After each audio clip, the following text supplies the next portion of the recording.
Audio Jungle.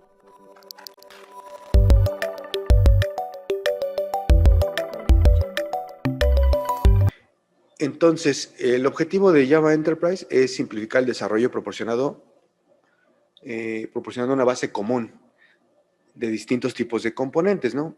Todo lo que vemos aquí en este diagrama, pues son cosas necesarias para un desarrollo empresarial, como por ejemplo la capa de la vista, del controlador, con JSPs, con servlets, con JSF, servicios REST con JAX RS, servicios SOAP con JAX WS, que no lo veo aquí en el diagrama. No se ve aquí. Faltó ese cuadrito. CDI con la parte de inyección de dependencias. JPA para la parte de persistencia. Me imagino que alguien ha ocupado Hibernate seguramente. Entonces el estándar que sigue Hibernate es justamente JPA.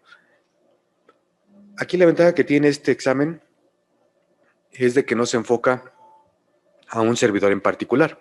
O sea, no hay preguntas como por ejemplo de Glassfish o de Westfield o WebLogic, no, sino más bien es enfocado al estándar, ¿no? Ahí les voy a explicar en la parte práctica, ya cuando lleguemos a la parte práctica, algunas herramientas que les van a ayudar a simular su servidor de aplicaciones para que no tengan que estar peleándose con un servidor como un Glass. Luego de repente son servidores lentos y de repente también la configuración es un poquito más complicada, ¿no? Entonces vamos a ver ahí algunas tecnologías que nos van a permitir hacer pruebas unitarias sin necesidad de tener el servidor activo, ¿no?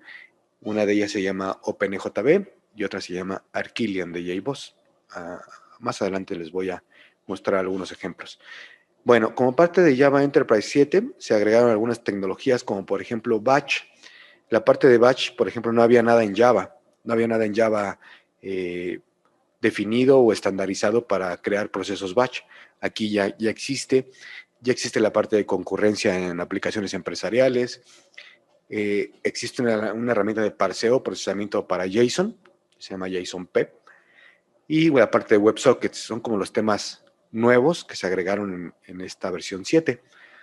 Hubo mejoras a los Enterprise Java Beans, hubo mejoras en los servlets, también en Java Server Faces se agregaron más componentes gráficos y se mejoró la parte de JMS, Java Message Service. Ok, bueno, dice que Java Enterprise básicamente te sirve tanto para proveer servicios como para consumir servicios, ¿vale? Tú puedes conectarte a servicios de otras empresas mediante Java Enterprise y básicamente también puedes exponer servicios para que alguien más los consuma. Y básicamente siempre van a haber una aplicación Java Enterprise que se componga de un cliente o varios clientes, una capa cliente que generalmente puede ser un navegador web, que sea el que consuma tus aplicaciones, o puede ser una aplicación standalone, una aplicación de escritorio, etcétera, que se conecten a la capa web de tu sistema, ¿no? La capa web se compone generalmente de servlets o Java Server Pages o Java Server Faces, que son las dos tecnologías que provee Java Enterprise, y generalmente tienes aquí Java Beans. En la capa de negocio, ¿qué puede haber? Bueno, generalmente en una aplicación Java Enterprise vas a tener lo que son los Enterprise Java Beans. ¿Y todo esto dónde vive? Vive en un servidor Java Enterprise. Como les decía, hay varios. Si tienes nada más la capa web, puede que viva tu aplicación en un contenedor de servlets, por ejemplo, en un Tomcat, en un servidor más ligero, Yeti, por ejemplo.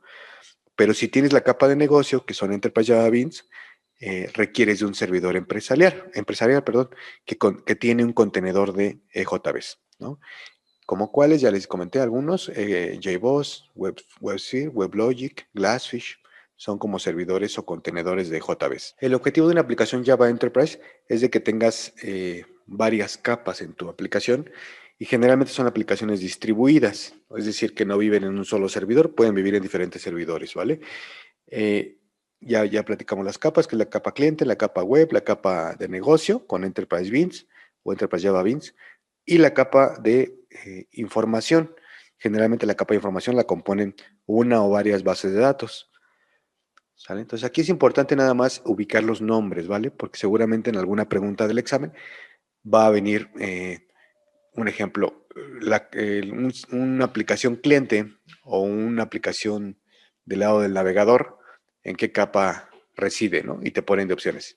Capa cliente, capa web, capa de negocio o capa de EIS, que le llaman así a la capa de información o de datos. Aquí la diferencia que tiene este examen, las preguntas del examen, es de que no son tan capciosas. O sea, como que aquí sí ya se enfocan más en ver si tú puedes identificar o crear una solución empresarial. Entonces, ya se quitan un poco esa parte de las preguntas un poco confusas y capciosas, aquí ya no. Aquí más bien es orientado hacia si tú sabes diseñar una solución empresarial. O sea, está un poco más tranquilo el examen, pero sí son muchas tecnologías. Ese es el detalle que tiene este examen, que son muchas tecnologías las que abarca las preguntas. Ok, aquí ya lo explico un poquito más a detalle, qué es los clientes. Los clientes puede ser un standalone, puede ser una aplicación standalone con una interfaz gráfica, por ejemplo.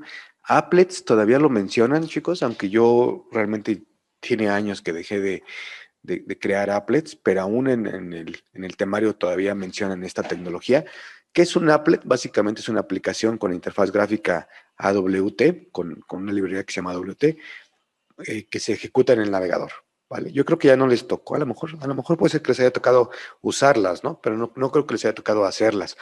Usarlas me refiero, por ejemplo, a Hacienda, su portal de facturación, que creo que ya no, ya lo migraron, pero las primeras versiones para poder tú crear tus facturas eran un portal creado con applets. El detalle está que los applets ya se catalogaron como componentes inseguros y muchos navegadores ya no te dejan ejecutarlos, ¿vale? Por eso es que ya es una tecnología que ya va de salida. Eh, en la parte del servidor web se pueden ejecutar o servlets, o Java Server Faces, o Java Server Pages.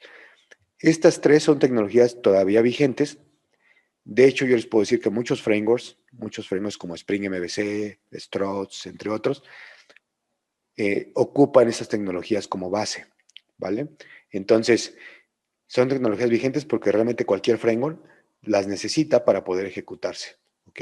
Recuerden que al final de cuentas, todo lo que rige un servidor es Java Enterprise. Entonces, tienen que acoplarse cualquier framework a estas tecnologías. Y Enterprise Java Beans siguen vigentes. De hecho, ya está la versión más reciente, la versión 3.2.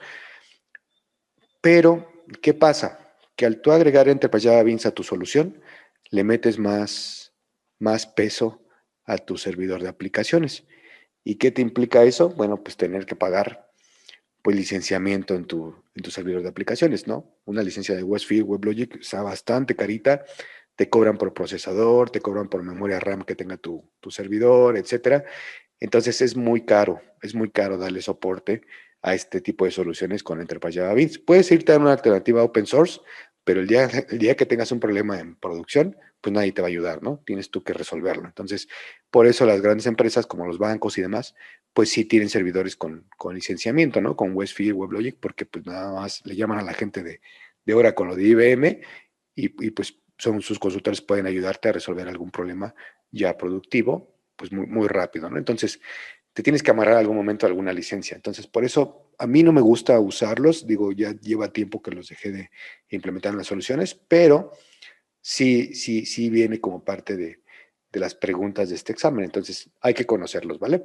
Hay tres tipos principalmente, que son los beans de sesión, los stateless, stateful, y hay unos beans que se llaman message driven, que básicamente es una mezcla entre JMS y entre componentes de beans. Digo, ya en su momento los vamos a ver. Y bueno, para la capa de datos se ocupa generalmente JPA. Aquí hay más diagramas, más especificación, más definiciones, porque sí es importante, porque eso sí vienen las preguntas del examen, las capas de tu aplicación Enterprise, ¿no? Pero bueno, ya las platicamos. Ahora, respecto a las APIs, ¿qué voy a tener en cada capa? Ya dijimos que en la capa web, o JSF o Servlets, o JSPs. En la capa del contenedor de negocio, EJBs, generalmente, un browser y una aplicación cliente puede estar aquí como parte de las APIs que te provee Java EE. Y ya viéndolo un poquito más a detalle, Así es como se ve la distribución de las diferentes APIs por cada capa de tu aplicación.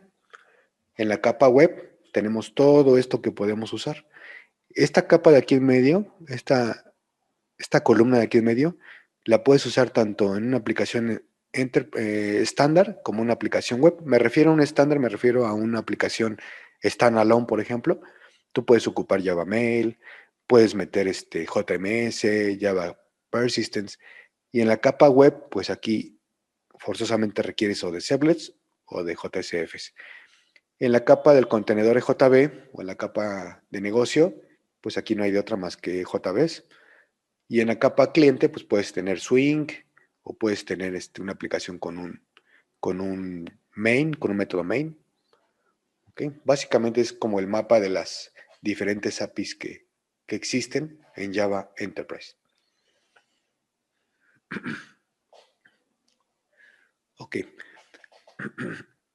Algunas preguntas también vienen relacionadas a las versiones que tiene actualmente Java Enterprise. Entonces es importante que más o menos vayan ubicando qué versiones se ocupan ya. Conforme los vayan leyendo, seguramente se los van a aprender, chicos, pero EJBs, la especificación más reciente es la 3.2 y se compone de principalmente dos tipos de EJBs, que son los Session Bean y los Message Driven Bean, los MDB. Servlets es la versión 3.1, la versión más reciente. JSF 2.2, que es la parte gráfica. JSPs 2.3 y hay una librería de etiquetas que te proveen para agregarlas a tus JCPs que te permiten hacer ciclos for o validaciones del lado de la vista. Se conoce como JSTL o Java Server Pages Tag Library. Y la versión más reciente es la 2.1.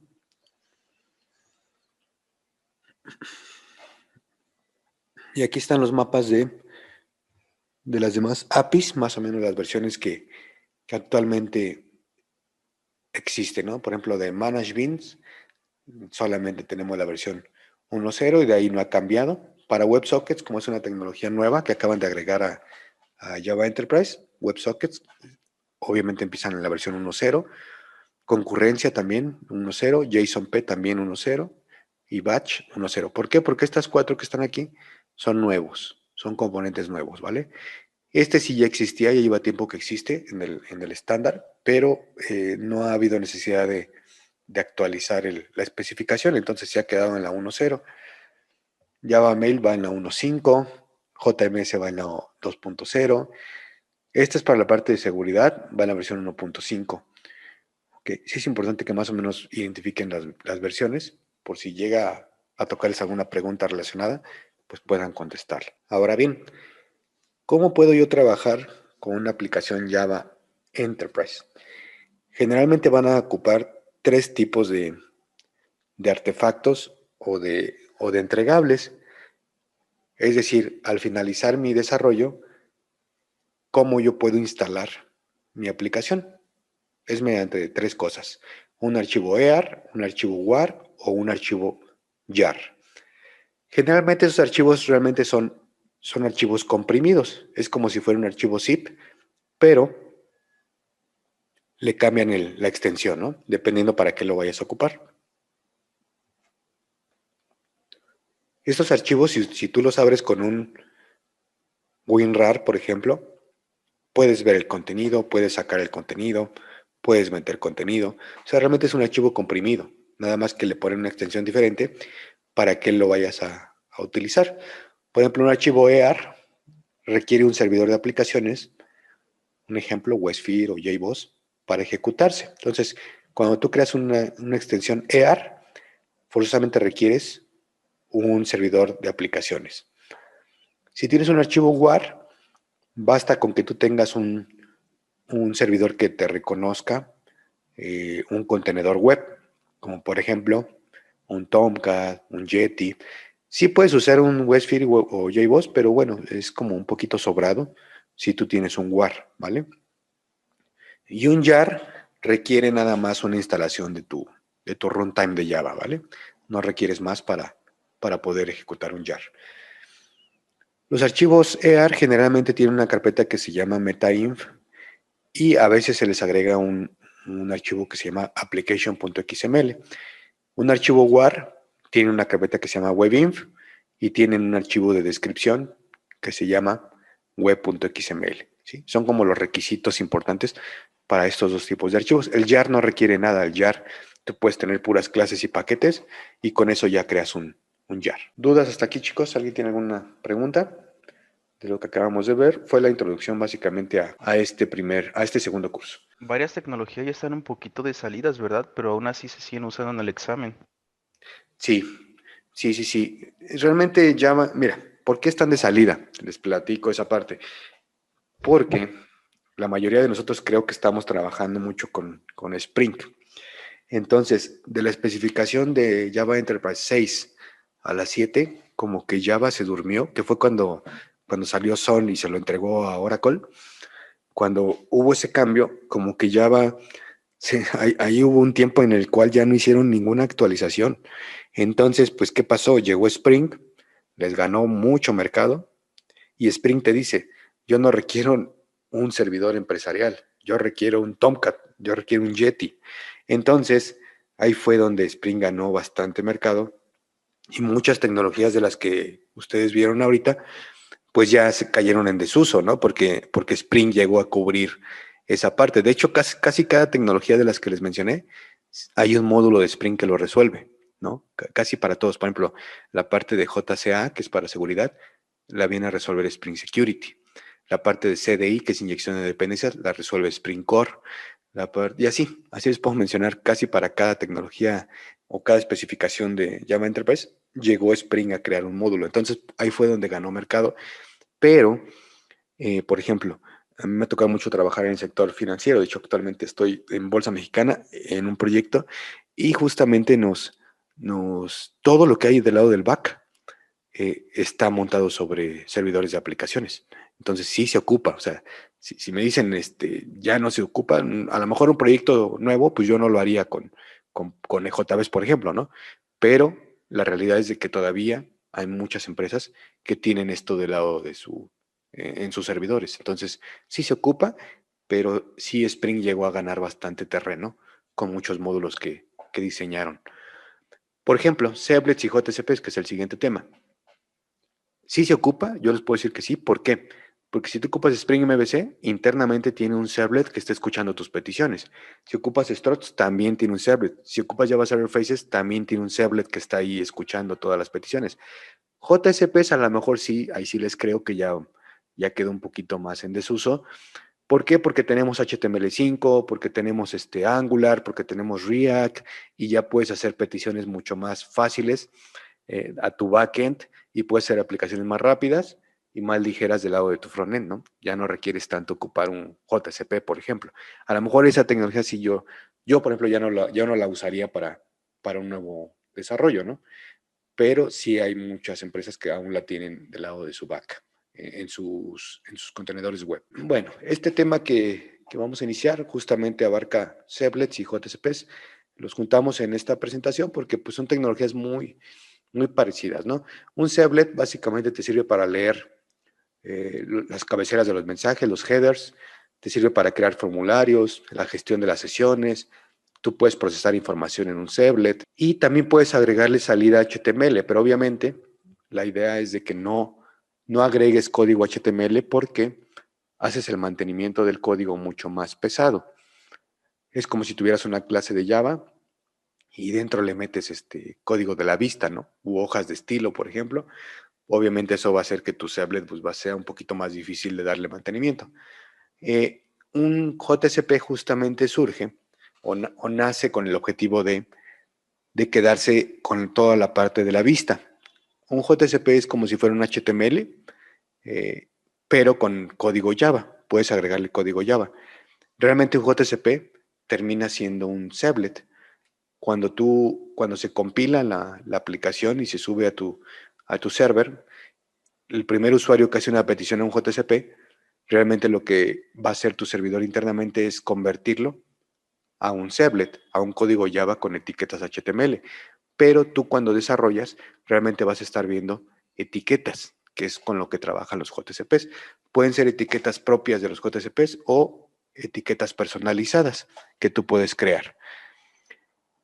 Y pues, obviamente un JCP es más fácil que distribuya la tarea de diseño de la página web. Si tú le pides a tu equipo de diseño web que te ayude a agregar estilos y demás, es mucho más fácil que te ayude a hacerlo sobre un JCP que sobre un Servlet, porque un Servlet es código Java y aquí pues es código de la vista.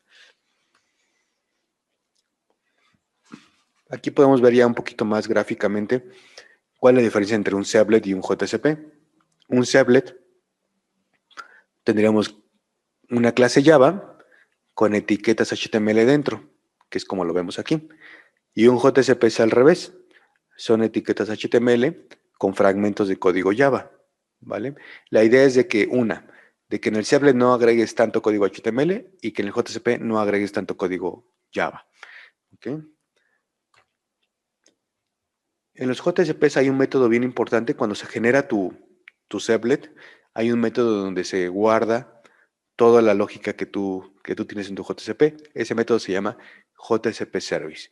Esta parte es bien importante porque sí viene como parte de las preguntas de certificación. El método debe estar definido debe ser de tipo void, debe de recibir un request y un response. Y básicamente el request es donde traen los datos que captura tu cliente en el navegador y el response es lo que tú le vas a regresar a la hora de que tu cliente espera la respuesta, ¿no? ¿Qué puedes regresar en el response? Puedes regresar, por ejemplo, como se ve aquí, pues código HTML, ¿no?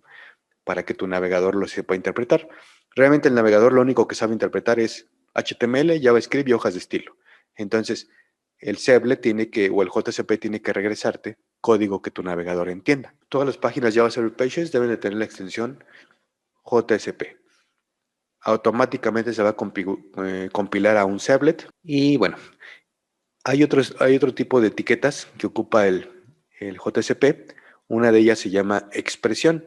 Es una etiqueta que ponen de este tipo, con porcentaje, igual, y básicamente sirve para evaluar lo que hay aquí dentro y mandarlo a imprimir a tu JCP, a la salida del HTML.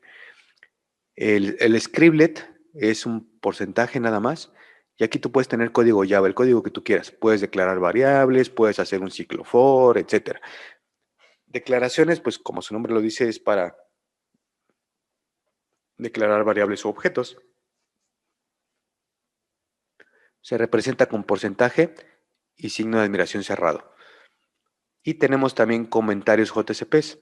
Los comentarios en JCP se ponen con porcentaje, guión, guión. En el JCP tú tienes objetos predefinidos, como por ejemplo el objeto request, el objeto response. El request, como su nombre lo dice, te permite acceder a un objeto de tipo HTTP Servlet Request y te permite acceder a la información que viene en la petición. Por ejemplo, un parámetro que venga por get, un parámetro que venga por post. En el response, este te sirve para generar la salida a tu navegador. Por ejemplo, tú puedes mandar a imprimir etiquetas HTML. Session justamente representa un objeto de tipo HTTP Session y sirve para almacenar elementos u objetos dentro de la sesión del usuario. Tiene por ahí un método que se llama invalidate. Con session.invalidate tú puedes destruir la sesión activa. Out representa un JCP writer que justamente sirve para escribir en la salida hacia el navegador. Y application, este representa un objeto que es a nivel de toda la aplicación web que tengas, sin importar qué usuario sea el que esté usando el objeto, siempre va a dar la misma salida. Este es un ejemplo de una expresión, porcentaje igual. Entonces, por ejemplo, tú puedes tener porcentaje igual, new javautil.date. Esto lo que va a hacer es evaluar el objeto y te va a mostrar la salida. Otro ejemplo es ocupando un objeto predefinido, request. Tú puedes obtener la IP o la dirección del host remoto, en este caso de tu servidor. Request.getRemoteHost. Pero se dan cuenta, aquí la expresión es una expresión con porcentaje igual y se cierra con porcentaje nada más, ¿vale? Y obviamente los signos de menor que y mayor. Los scriptlets, ya viéndolos un poquito más práctico, acuérdense que es con puro porcentaje, tú puedes tener un fragmento de código Java tal cual en tu JSP, como esto que tenemos aquí. Si yo quiero mandar a imprimir, lo puedo hacer con una expresión como está aquí, porcentaje igual, o puedo ocupar el método out.println. Una declaración es con signo de interrogación cerrado y es algo así la declaración. Tú puedes tener atributos privados, públicos dentro de tu JCP y con una expresión, por ejemplo, mandarlos a imprimir, ¿no? Con porcentaje igual. Las directivas. Las directivas sirven, por ejemplo, para importar otros paquetes. Por ejemplo, si quieres usar la clase date para fecha, tienes que importar el paquete java.util. Si quieres ocupar ArrayList, también necesitas java.util. ¿Qué otra directiva hay? Por ejemplo, la directiva include. Include te permite meter un archivo JSP dentro de otro. Generalmente se ocupa, por ejemplo, cuando tú quieres crear una plantilla que tenga un encabezado, un pie de página, un menú. Generalmente ocupas includes. Entonces aquí está include, aquí está la de page. Generalmente es así la estructura. Es porcentaje, arroba, el nombre de la directiva y los atributos que componen la directiva, para personalizarla, obviamente. Ok.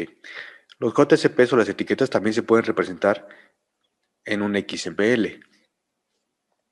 Por ejemplo, la expresión, en lugar de tenerla así, yo la puedo tener con una etiqueta XML que sea JSP, dos puntos, expresión. Y aquí poner el código de la expresión. El scriptlet igual, JSP dos puntos scriptlet, JSP dos puntos declaration, JSP dos puntos directiva punto include. Aquí ya depende del estilo conforme se acomoden a programar. A mí me ha tocado trabajar con ambos, ¿no? Tanto la versión anterior como la versión reciente, ¿no? Se puede decir. Pero a mí me gusta más la de XML porque obviamente el código se ve un poquito más organizado, se ve un poco más organizado el código. Y acciones, las acciones, como les decía, son los includes, los forwards, ¿no? Cuando tú quieres ir de una página a otra, generalmente vas a usar forward. Bueno, hay por ahí una pregunta del examen también que les preguntan qué son los Java Beans. Estoy seguro que los han usado, los han creado, pero es importante saber qué reglas componen a los Java Beans. Los Java Beans son clases planas que tienen métodos getters y setters y propiedades privadas. Entonces aquí la única condición es, debes de tener un constructor que no tenga argumentos, los atributos deben ser privados y los métodos deben ser públicos, con la siguiente estructura: get, propiedad; set, propiedad. Y si son booleanos, se puede usar en lugar de get, se puede usar is, por ejemplo, una propiedad que se llame disponible, ¿no? O available, le puedes llamar al método is available y que te regrese un true o un false. Son como las reglas importantes de un Java Bean. Aquí vamos a ver un ejemplo. Aquí tenemos un Java Bean que representa un cliente y con sus métodos gets y sets, ¿no? Que obviamente ahí ya Eclipse nos ayuda o NetBeans nos ayuda a generarlos muy fácil. Entonces, pero es importante también que sepamos que el get pues es para recuperar el valor y el set es para modificar el valor. ¿Cómo se usan los Java Beans dentro de un JSP? Que es Una parte de la pregunta, práctica que vamos a hacer. Dígame, ¿alguien por habló? ejemplo, entonces si yo le pongo un constructor al bin, bueno, a esa clase en ese momento deja de ser un bin. Sí, exactamente. Ya no la puedes acceder de manera automática. Ya no es un bin. Ahí lo que te sugiero es, si tú quieres otro constructor, lo puedes agregar, pero deja también el de default. Entonces, para que sigas cumpliendo como el estándar. O sea, dejas el de default y dejas tu constructor adicional. Ok, pregunto más en el sentido de que, por ejemplo, así como dices, que venga una pregunta, ¿no? Que este es un Java Bean que tenga dos constructores. Ajá. Sí, Entonces ahí se podría decir que no es. si trae el de default, sí. Siempre y cuando traiga el de el constructor sin argumentos, sí, sí es un Java Bean. Si no Ah, lo ok, trae y si nada más trae el constructor con argumentos, no es un Java Bean. Entonces, ok, esta es ok. una regla importante. Debe de Gracias. o no traer ningún constructor. Ya sabemos que si no traemos ninguno, Java nos otorga el constructor por default, entonces también es un Java Bean. Ok.